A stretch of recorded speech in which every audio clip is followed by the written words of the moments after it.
ਇਹ ਸਾਡੀਆਂ ਜਾਲੀਆਂ ਚੌਧਰੀ ਜਿਵੇਂ ਅੱਗ ਲੱਗੀ ਸੀ ਨਾ, ਤੇ ਇਹ ਵੀ ਸਾਰੀਆਂ ਸੜ ਸੁੜ ਕੇ ਤੇ ਕਾਲੀਆਂ ਹੋ ਗਈਆਂ ਨੇ, ਵੇਖਿਆ।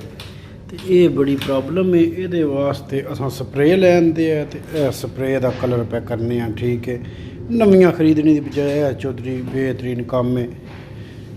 ਕੀ ਆਂਦੇ ਨੇ ਕੰਮ ਖਰਚ ਤੇ ਬਾਲਾ ਨਸ਼ੀਨ। ਤੇ ਮੁਹੰਮਦ ਅਸ਼ਰਫ ਨਾਲ ਸਟੁੰਡੇ ਮੁੱਕ ਲੈ ਜੇ, ਤੇ ਮੁਹੰਮਦ ਅਸ਼ਰਫ ਬੰਦਾ ਪੂਰਾ ਕਾਰੀਗਰ ਜਿਹਾ, ਵੇਖ ਲਓ ਬਾਰੀ ਆਉਂਦਾ ਜੇ, ਠੀਕ ਹੈ। ਅਸਾਂ ਆਖਿਆ ਕਿ ਜਾਲੀਆਂ ਖਰੀਦਣੇ ਦੀ ਬਜਾਏ ਸਸਤਾ ਜਿਹਾ ਕੰਮ ਕੀਤਾ ਜਾਵੇ, ਕੰਮ ਖਰਚ ਤੇ ਬਾਲਾ ਨਸ਼ੀਨ। ਇਹ ਵੇਖਿਆ ਬਿਲਕੁਲ ਨਵੀਆਂ ਹੋ ਰਹੀਆਂ।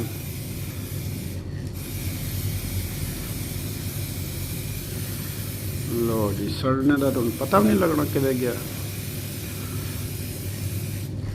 क्योंकि नुस्खे है जी, आपे को वेख लो, जुगाड़ ला मारी दा बेहतरीन।